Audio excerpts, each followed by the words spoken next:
अस्सलाम वालेकुम। इस वीडियो में हम बात करेंगे केरोसिन की। केरोसिन किस तरह में मिलता है। केरोसिन हमें इस तरह मिलता है कि जब हम पेट्रोलियम जो है जो पेट्रोलियम प्रोडक्ट्स हैं, जब उनको रिफ़ाइन करते हैं, जब ऑयल को बेसिकली जब रिफ़ाइन करते हैं तो जो रिफाइंड ऑयल होता है उसको केरोसिन कहा जाता है।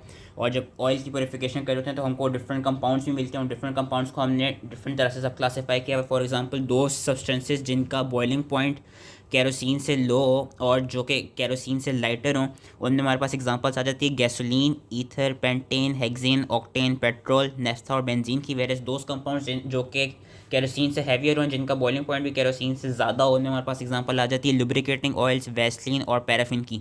और पेट्रोलियम प्रोडक्ट्स का ये देखा गया कि जो इनकी टॉक्सिसिटी होती है it is inversely proportional to boiling point, यानी वो प्रोडक्ट्स जिनका बॉइलिंग पॉइंट हायर है, फॉर एग्जांपल वेसलिन हो गई, पैराफिन हो गई, इनकी टॉक्सिसिटी कम होती कंपेयर टू दोस्त कंपाउंड जिस तरह गैसोलीन, पेट्रोल हो गया, इनका बॉइलिंग पॉइंट लो होते हैं तो इनकी जो टॉक्सिसिटी होती है वो भी ज़्यादा होती है।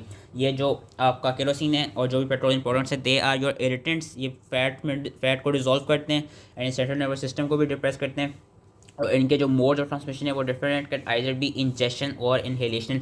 अगर इंजेक्शन की जाए केरोसिन की तो उसमें हमें क्या साइड सिम्टम्स मिलेंगे। एक तो केरोसिन टेस्ट मिलेगा, उसके अलावा थ्रोट में सेंसेशन ऑफ बर्निंग मिलेगी, nausea, vomiting, colicky pain, diarrhoea, जो ब्रेथ, वॉमिट और यूरिन होगी उसमें से केरोसिन की स्मेल आ रही होगी। Respiration would be slow and shallow, cyanosis होगा, ब्रोंकोनिमोनिया मिलेगा, पल्मोनरी एडिमा मिलेगा, सेंट्रल नर्वस सिस्टम डिप्रेशन मिलेगी which will result in giddiness, weakness, drowsiness and eventually coma और डेथ हो जाएगी रेस्पिरेटरी फेलियर से।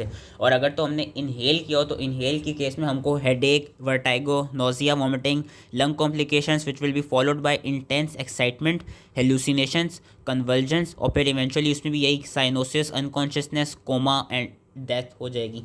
क्रॉनिक पॉइजनिंग ज़्यादा देखा गया। क्रॉनिक पॉइजनिंग इनहेलेशन के साथ देखी जाती है और क्रॉनिक पॉइजनिंग के हमको साइन सिम्टम्स मिलते हैं dizziness, weakness, weight loss, anaemia, nervousness, pain in limbs, peripheral numbness और पैरास्थीजिया। इसकी जो फेटल डोज है, फेटल डोज इसकी इंजेक्शन की दी हुई है। इंजेक्शन की इसकी फेटल डोज है more than 10 millilitre of kerosene is basically toxic. And इसकी जो वो है फेटल पीरियड है it is few hours. Treatment इसकी कैसे होती है। अगर तो इंजेस्ट किया गया हो देन हम स्टमक वॉश कराएंगे वार्म वाटर से कंटेनिंग 5% सोडियम बाइकार्बोनेट। और जो केरोसिन की एब्जॉर्प्शन है उसको हम स्लो कर देंगे बाय क्या कहते हैं bye basically giving 250 millilitre of liquid paraffin orally.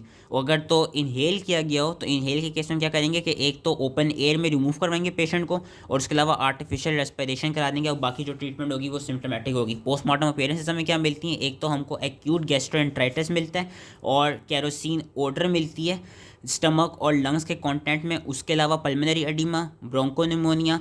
और अगर तो इनहेल किया गया हो तो इनहेलेशन के केस में हमको लिवर और किडनीज में डीजनरेटिव चेंजेस मिलेंगी और बोन मैरो की हाइपोप्लेसिया मिलेगी और एस्फिक्सिया के साइंस मिलेंगे। और बाकी यही होगा कि हमने विसरा को वो कर लेना होगा, क्या कहते हैं केमिकल एनालिसिस के लिए प्रिजर्व करना होगा। मेडिकल लीगल एस्पेक्ट्स के हैं कि इसमें सेल्फ इमोलेशन देखी जाती है, होमिसाइडल केस है, होमिसाइडल देखी जाती है, self immolation which is suicidal वो देखी जाती है और एक्सीडेंटल भी हो सकती है। एक्सीडेंटल ज़्यादातर चिल्ड्रंस में होती है।